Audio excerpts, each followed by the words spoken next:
Hey everyone, it's your guy Dave with CivOps Gear, back again reviewing all the EDC gear for everyone from the discerning civilian all the way to the experienced operator. Today I want to talk about the CRKT M-16 evolution.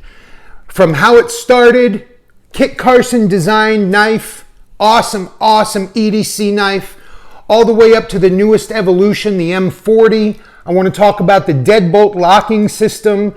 We're going to talk about the evolution of the CRKT M-16 by Kit Carson. We're going to the mat, you and me, the mat right now. Stick around, CivOps Gear right now. My Ferengis, here we are at the mat with a CRKT M-16 04Z. Dave, this is an old knife. Why are you showing us this? Understood. This is an old knife. Especially look at what an old model this is. This still has this feature on it. I'm going to get to that. What is that feature? Well, if you don't have one of these, you're not going to know what that is. I'm going to show you in just a second. But here's the reason why I'm bringing this up. Because we're getting to the CRKT deadbolt system, which is now on the new M16s and M40s. All Kit Carson designs, and I'm going to take you real briefly through my quick evolution leading up to the M40 with the deadbolt system, principally because I'm about to sell a bunch of these, and so I want to talk about them before I let them go. Also, they were quickly elevated over time to one of my very favorite EDC knives, despite how big they are. If you've watched other videos of mine here on CivOps, you know that I am very partial to large knives. There are three sizes: the M16 02 and 12 something, the M16 03 and 13 maybe something, and the 04 and 14 something. There's so many different variations of these that I have completely lost track of what all the different model numbers are, and etc., etc. So all I really know for sure is these are the large ones. I don't have any of the smaller ones. This one here happens to be the M16 04Z. It's a Tonto blade. The very first thing that made me pay special attention to this knife was the sound it made when it opened. Something about the sound, not just the click of the secure opening, but the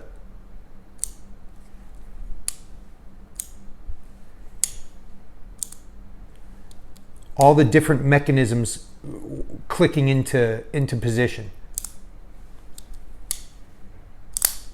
Anyway, so you put them all together and you get that opening sound, and I loved it. I loved that knife a lot, and so I said, oh, they also make a stainless steel model. I'm going to get that for sure. And I started carrying this a lot. Let me tell you guys, this is also a Tonto, partially serrated. Let me tell you guys another great feature about this knife. Some people don't like this feature at all. This is the M16 14T. Some people don't like this feature at all, and it's on most of these knives, at least of the generation that I have. I know they took this feature off in later generations and then moved to the deadbolt system, so this is really like 2 locking generations back. This is a liner lock safety, which is very cool. It prevents you from accidentally deploying your liner lock and opening up your blade. Let me see if I can show it to you. If you look right there in between the liner lock and the frame, you'll see there is a little bar, a little piece in there that is keeping the liner lock from hitting the frame. And that is this. So that safety releases that little bar, and that frees up your frame lock to deploy. Okay? So that's what that system does. That's one of the things that contributes to that opening sound of all the little mechanisms clicking into place that I loved. So that's a pretty cool feature. A lot of people have a hard time closing it and say, well, that sucks. Now I need to use 2 hands. You absolutely do not need to use 2 hands. Here's how you do this. your finger on your pointer finger on the spine deploys the safety, while your thumb deploys the liner lock, and then you can use your top finger to push the blade. It's absolutely still one-handed, no doubt about it. That's how you deal with that. So this is a super, super cool knife, in my opinion. You know, the other great thing about these is that they're not a great steel. They are under $100. You know, this one's stainless steel. I like the different variations of them, but the steel is not so great. I think it's 12 CV. What does that say right there? All that says is Taiwan. Okay, I think they're 12 CV something. But the point is, if you destroy these are not several $100 knives. You can replace these quick and easy. There's a zillion variations, as I'm about to show you. So one day, years ago, I think it was like 2012, 2013 or something, I had these two. And I was on Blade HQ saying, what else you got? And boy, they have an auto version. Not that many people knew there was an auto version of the M16. This one is less replaceable than the other ones, because this is like $200. And whole different pocket clip. This one is made in the USA, as opposed to Taiwan on the other ones. Also, I know this one used a much better steel. I don't remember what steel it is, though. This is the M16 04A. And this is the automatic, which is awesome. Just a little safety right here on top. Boop. And then you pull back on it, and the push button deploys. Is it as fast as like your Protex? No, but it's a heavy big blade, so when it deploys, you still really feel it. And it's not as slow as some other things too, but it's a heavy blade and it deploys, you know, pretty well. It's still a good snap. So I went to that, and then I was like, well, if I got that, let me see what's more tactical I can carry every day. So then I found this version with the glass breaker tip and the seatbelt cutter, again Tonto serrated. Started carrying this daily on duty. And then I saw it in orange, and I was like, oh, you know what, I'm going to stick that on my IFAC. I got to have the orange one. I'm going to stick that right with, and you know what, in fact, I had also just recently gotten Leatherman Raptor shears in orange. So as soon as I saw this in orange, I said, oh, okay, I take my money, here we go. And then what happened, I was on a trip, I was in the Midwest. I was at a place called Shields, which a city boy like me from Chicago and the West Coast, I had never been to a Shields. So I was with somebody, and she took me to a Shields, and I wanted to buy something. It was an exciting place. So I found this version, and that was my little souvenir.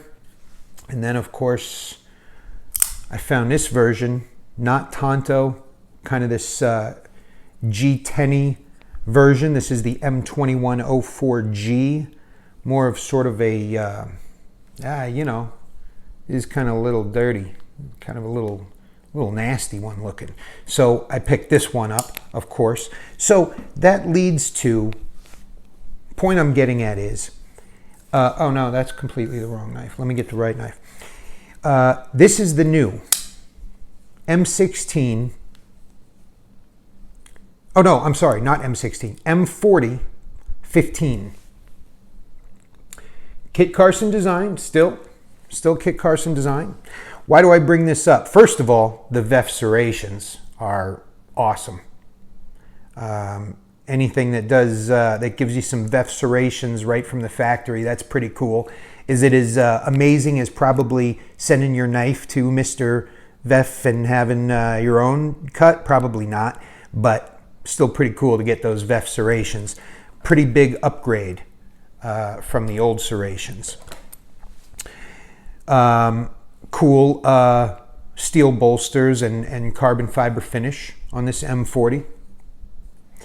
Upgraded pocket clip from the old models, although not nearly as interchangeable. On these old models, you can flip tip up or tip down carry, right or left, at least on most of them. Yeah, I think all of them, not the auto. Auto is always tip up, but you can switch right or left. So this has the new locking system. Far, far, far different than just a liner lock, far different than just taking the safety off and having a liner lock. I believe the generation after this actually used frame locks. I'm pretty sure, but I don't own any, so I'm not positive. Y'all can let me know in the comments if I'm right about that. The deadbolt system is completely different. We've moved to an entirely different system, almost like a push button, but this locks up the blade from within itself. The key to understanding it is to just look at the other side and watch what happens when you push the lock. Let me make sure that I don't actually cut myself here. You can see that metal piece, and when I push the lock, the metal piece moves, okay? So all that's doing is, when it's locked, it's gripping into a shape cut right into the middle of the blade, okay? And then when you push it out of the way, it moves out of the shape in the blade, and the blade is free to rotate back on its own, okay? It's pretty cool, actually, in my view, that though it has steel bolsters and carbon fiber scales, it still has these steel liners, even though it no longer has a liner lock. So it's very interesting. I sort of like it. I'm not positive that it's only for aesthetics. I'm quite sure it's probably necessary for the deadbolt system. So anyway, that is the evolution. And yes, this deadbolt system does come on the new M-16s, not just the M-40s. But when I was seeing all the new ones, I decided, let me check out this new style. And I'm glad I did. It's a little bit more of a gentleman's kind of style knife, a little bit less tactical looking. Does it weigh a little bit more? You know, oddly enough, because it's all stainless steel, not really. It's actually kind of light because it's got the carbon fiber and it's not steel the whole way. The liners are, you know, it's not that much lighter and not really any heavier. So if you all haven't played with a M16 yet, the new variations, like I said, are going to be like this, just like this one, but with the deadbolt system, because they don't make these anymore. Only way to find these now is on eBay. You got to find them pre-owned, but or old stock maybe. But the deadbolt system is pretty sweet. The detent is fantastic on these knives. They really fly open once you get a grip on the flipper. And then the deadbolt system makes you know, when you're using a knife, the natural flip upside down to deploy a liner lock is not a big hassle, right? We're all so used to it. Your fingers just shift a little and you rotate it and you get that liner lock deployed. But the deadbolt system takes almost no shifting of anything other than just your thumb. You can just rotate it and you hit it with your thumb, and you know, in real time you give it a little wrist flick and it closes right up. So you know, it's a pretty sweet system. And you know, in firearms we would say, well, the less you have to move your hand, the better. And if you apply that same thing to knives, it's a pretty cool system, the deadbolt, because it really requires you to move your thumb and your hand as little as possible. So I'm a fan of it. I'm going to go probably pick up, after I sell some of these, I'm going to probably pick up one of the new ones with the deadbolt system and see how that goes. But meanwhile, I'm going to let a bunch of these old models go And if you guys don't have one or haven't played with one yet, jump on Amazon or any of your favorite knife retailers and pick up an M-16. They've got small ones, medium ones, and these large ones. These are every bit of 4-inch blades. You can get 3-inch blades, probably 2¼ inch blades. Thanks, guys. Stick around for the next CivOps Gear review. Hit me up with any questions in the comments. Make sure to like and subscribe. I got a SOG Terminus coming up. I got a some sort of a Kaiser sitting over there. I got a push button lock Civivi Elementum. All these things coming up for reviews. A Max Ace Goliath. All right, I'm so behind on reviews. Hit subscribe, the bell, hit me up in the comments. Make sure you have an M16 sometime before you die, or you will be missing out on a cool knife you should own. Thanks for watching, guys. Talk to you soon. Bye-bye.